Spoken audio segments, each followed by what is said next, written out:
Every time I go to El Chalten, there is something there, something in the air that takes me back, you know, to these stories I grew up with of all the expeditions where everything was really, really hard.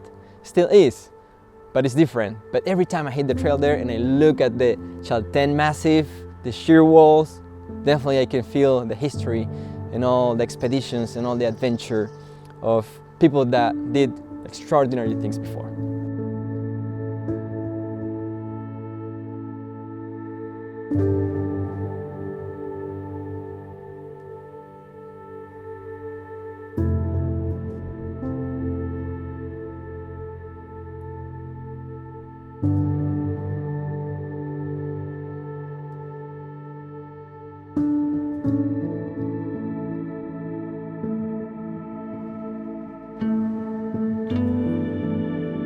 I really respect the people that lived here 100 years ago. The energy they put into survival, into day-to-day life, I think is just absolutely amazing.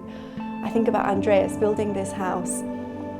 The bridges we cross today to get here, they didn't exist. The road wasn't paved. There wasn't even a road, it was just a dirt track that if you did it at night, you'd get lost.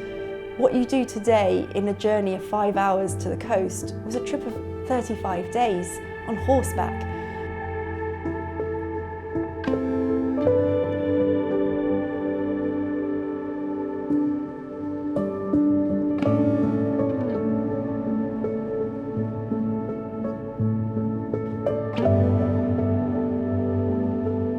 The town was not founded for tourists, and it wasn't founded because of an amazing mountain called Fitzroy where you could climb and explore the area. It was founded because of geopolitical problems with Chile. Going to Patagonia by then was like going to the moon. You didn't know what it was there. You had no idea. So Chile and Argentina were already republics, but they didn't reach Patagonia. So they were fighting, you know, who's gonna get what.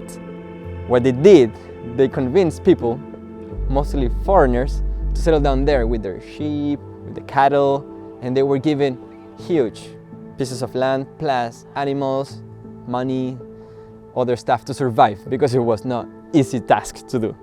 So they were fighting, you know, pushing the boundary back and forward and back. And we still don't have a clear border right behind El Chalten, for example. So they were sending people with Chilean passports or Argentine passports on either side. And the country that had the biggest population over there will claim it to be its own. And that's how we got this dispute that still goes on. And in the southern icefield, there is no line. If you look at the map, there is a gap right behind El Chalten, that it's no man's land still. The town was founded in 1985 and it was a formal foundation, not anything, nobody was there. So they marked the streets, they put the signs and they left. It was done, you know, they raised the flag, sang the national anthem and then they left. So 3 years after, when I arrived, the town was 12 houses that were like the same kind of houses that were built by the government, plus few gauchos and few gauchos. And myself, that I was a ranger, the only ranger at this moment of time.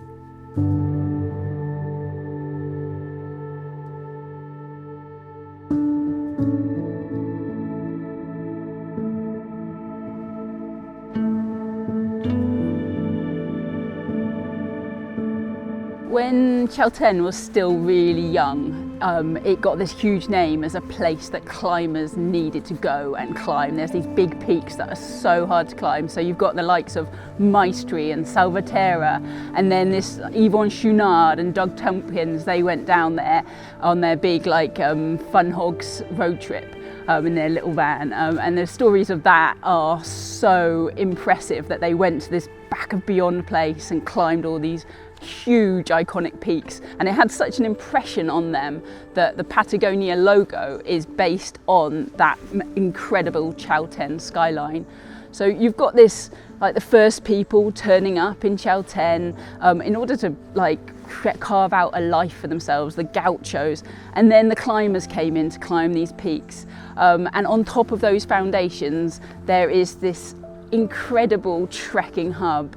I love this town because it's somewhere, as a trekker, I feel at home. Every other shop is a gear store or a bakery or somewhere you can fuel yourself to go out into the mountains. And there's a real connection between like the trekking hub that it is today, the climbers that came before that, and then the gauchos and the pioneers that came before that. The history of El Chalten is very much related with the history of climbing. The climbers came here much before anybody else, when the town didn't exist, when there were no roads. So this has been for quite a long time let's say the Mecca, a world Mecca, but at least a South American Mecca for climbing because of the quality of the mountains and the beauty of the mountains. They have a shape that you won't forget once you see them. I have climbed in Denali, I have climbed in Mont Blanc, I have climbed in the Himalayas, but the mountains, they look big or small, they look nice, but if you see a picture, you don't recognize them immediately. When you see the Fitzroy, you see Cerro Torre, or even the Torres del Paine in Chile, you see them and you recognize, you remember the shape. They have a personality. So climbing and the tourism development in this area are very much related.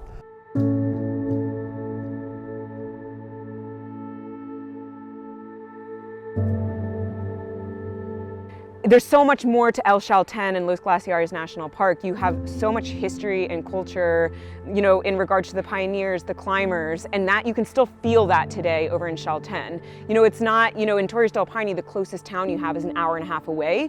But in Los Glaciares National Park, you have El Chalten, it's right there. It's right there, it's buzzing. You know, you have a little bit of everything going on. You've got modern, you know, famous mountaineers, famous climbers. They're walking the same streets that someone going there for their very first trek is also walking. You've got like some people who are finishing the day treks and they're kind of like, they're coming through town, they have like a beer in hand. Then you have like people who had just come off the Icefield expedition and they're like having this big steak in front of them with a glass of Malbec wine, you know, and it's just kind of like, and then you have the others who are preparing for their trek. And so it's kind of just like a tornado of just absolute, a little bit of chaos, but in a good way.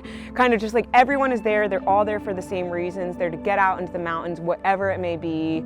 It's super fun, it's vibrant, it's social. So you're kind of just there and you're there to have a good time. I guess that's the way I'd put it too. You know, you're having your beer, getting your steak, and you're there because you love the mountains. And to me, that is the perfect hiking destination, is to be out there and really connect with nature and enjoy it.